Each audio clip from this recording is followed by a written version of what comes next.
एक और जहां शेयर बाजार लगातार हिचकोले खा रहा है, वहीं गोल्ड और चांदी की कीमतें सारे पुराने रिकॉर्ड तोड़ रही हैं। आज 10 ग्राम सोने का भाव 1,17,700 रुपए के पार तक पहुंचा, तो वहीं 1 किलो चांदी का भाव 1,44,000 रुपए के ऊपर तक पहुंचा। वहीं कॉमेक्स गोल्ड करीब $3,900 के रिकॉर्ड स्तर पर रहा। चलिए सबसे पहले सोने और चांदी की इस तेजी के फंडे को समझते हैं, और बातचीत करने के लिए इस वक्त हमारे साथ खास मेहमान जुड़ चुके हैं। सुरेंद्र मेहता सर हमारे साथ जुड़ चुके हैं, national secretary India Boolean and jewellers association. Good evening sir, बहुत बहुत स्वागत है। मेहता सर, थोड़ा बहुत आज हमने देखा कि कुछ करेक्शंस आए, हल्की कमज़ोरी, तो ये अभी कैसी है सर? रिकॉर्ड हाई के बाद ये प्रॉफिट टेकिंग है से जुड़ा लग रहा है, और लॉन्ग टर्म बुलिश ट्रेंड जो लगातार था सर, वो बरकरार रहेगा या उसमें कोई तब्दीली देख रहे हैं सर? देखिए, गोल्ड चला लगभग $3,120 से एक तेजी से चला, और वहां से $3,500 आया, और $3,500 से अभी हम गोल्ड को देख रहे हैं लगभग $3,870 तक हमने आज सुबह गोल्ड को आते हुए देखा स्पॉट मार्केट में। वहां से थोड़ा सा करेक्शन आया, लेकिन अमेरिका में जैसे इवनिंग सेशन शुरू हुआ तो वापस $3,850 को गोल्ड ने क्रॉस कर दिया। ये मैं मानता हूं कि कंसोलिडेशन है, और कंसोलिडेशन फेज में यदि गोल्ड $100-200 करेक्शन में आ जाए तो कोई बहुत बड़ी बात नहीं है। लेकिन अल्टीमेटली जिस प्रकार से सेंट्रल बैंक की बाइंग जारी है, जिस प्रकार से चाइना रोज सुबह उठकर गोल्ड की बाई करते हैं, जिस प्रकार से डॉलर बेचकर गोल्ड को खरीदा जा रहा है, डी डॉलराइजेशन का माहौल है, ब्रिक्स का माहौल है, जियोपॉलिटिकल टेंशन बरकरार है, तो वहां तक गोल्ड बढ़ता ही जाएगा। और मुझे नहीं लगता कि इसमें किसी भी प्रकार की कोई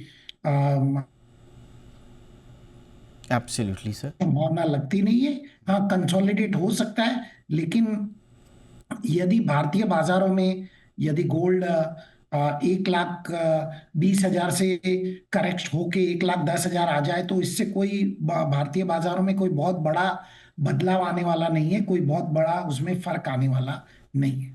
तो यही रेंज बता दीजिए सर। 2025 में ये भी कहा जा रहा है कि जैसा आपने बिल्कुल सही कहा कि जो सेंट्रल बैंक की जो खरीदारी हो रही है, अनुमान ये भी है कि 8-9% 2025 में गोल्ड को 9% तक आग के आसपास जो है ऊपर ले जा सकते हैं।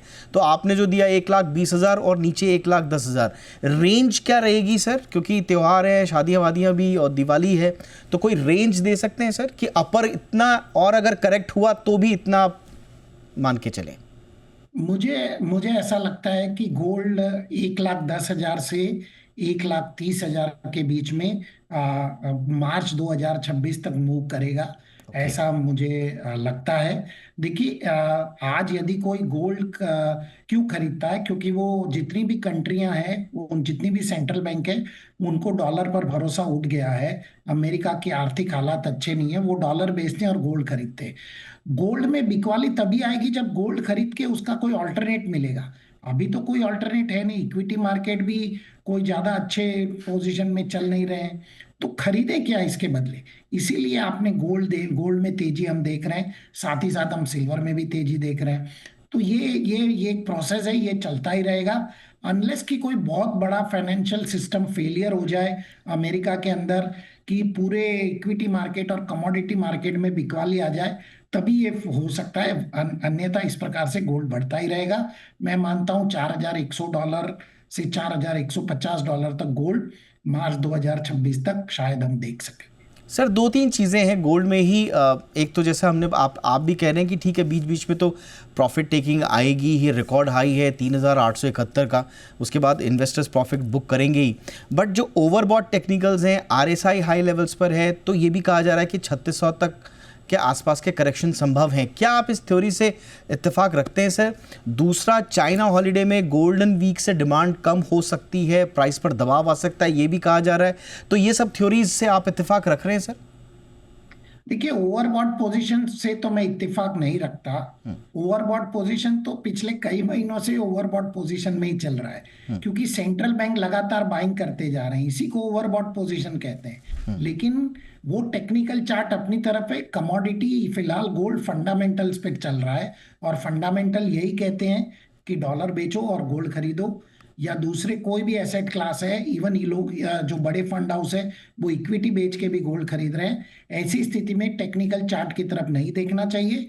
एक कंडीशन में गोल्ड गिर सकता है, यदि चाइना गोल्ड की बाइंग को थोड़ा स्लो कर दे या बंद कर दे तो गोल्ड में गिरावट जरूर आ सकती है। वो भी मैं गिरावट नहीं मानूंगा, एक स्टेबिलिटी आएगी और कंसोलिडेट होगा गोल्ड, कहीं ना कहीं जाके $200 तक में, $200 की रेंज में कंसोलिडेट होगा, लेकिन फिर वो नई ऊंचाई की तरफ ही जाए।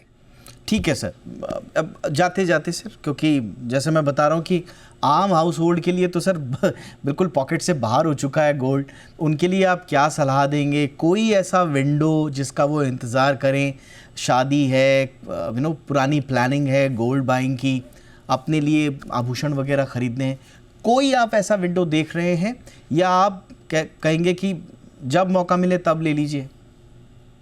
नहीं, देखिए, गोल्ड इस प्राइसेस में गोल्ड खरीदना मैं मानता हूं कि आम आदमी के लिए असंभव सा हो गया है। लेकिन हम हिंदुस्तान में रहते हैं जहां पर वेडिंग में, सेलिब्रेशन में, बर्थडेज में, हर ओकेजन पे, फैमिली गैदरिंग में गोल्ड गिफ्टिंग के रूप में और शादियों में इस प्रकार से दिया जाता है। तो मैं सबको यही कहूंगा कि आप गोल्ड में धीरे धीरे हर महीने एसआईपी की तरह इन्वेस्ट कीजिए। आपको जब भी एक फिक्स प्लान बनाइए, यदि आप साल के 1,20,000 रुपए गोल्ड के ऊपर खर्च करना चाहते हैं तो हर महीने 10,000 रुपए का गोल्ड खरीदिए, और इस प्रकार से आप खरीदते रहिए ताकि आपका एवरेज भी बनेगा। और हिस्टोरिकली गोल्ड के दाम हमेशा ऊपर ही गए हैं। टेम्पररीली यदि आप पिछले 20-30 साल का रिकॉर्ड देखेंगे तो सिर्फ 3 या 4 साल ऐसे हैं जब गोल्ड में करेक्शन हुआ है और मैसिव करेक्शन हुआ है, अन्यथा गोल्ड हमेशा ऊपर ही रहा है। यदि आप 2000 लगभग आज से 15 साल पहले की बात कर ले, 2008 की बात कर ले, तो 2008 में गोल्ड लगभग 8,000 रुपए था। वही गोल्ड आज 1,20,000 के आसपास है। तो गोल्ड तो बढ़ता ही रहेगा। आपको सिस्टमेटिक इन प्लानिंग की तरह गोल्ड खरीदते रहना चाहिए और किसी भी ओकेजन का, सेलिब्रेशन का इंतजार नहीं करना चाहिए। जब भी हर महीने एक फिक्स्ड अमाउंट में आप गोल्ड अवश्य खरीदें अपने पोर्टफोलियो। ये तो बड़ी अच्छी आपने सदाबहार टिप दे दी सर कि अब गोल्ड के प्राइसेस जिस लेवल पर आ गए हैं, एक साथ एक मुश्त खरीदना बड़ा मुश्किल हो जाएगा। तो आप नियमित रूप से गोल्ड की ख़रीदारी करते रहें तो आपका पैसा आपको एकदम से भी नहीं लगेगा और आपकी गोल्ड ख़रीदने की जो सपने हैं वो भी पूरे हो पाएंगे। बहरहाल 1-10-1-30 ये रेंज दी है सर ने नेक्स्ट मार्च तक सर 2026। बिल्कुल, मार्च 2026 तक मुझे लगता है इसी रेंज में गोल्ड रहे। Done sir. बहुत बहुत धन्यवाद सुरेंद्र सर, बातचीत करने के लिए, इतनी सारी जानकारी देने के लिए बहुत बहुत धन्यवाद आपका।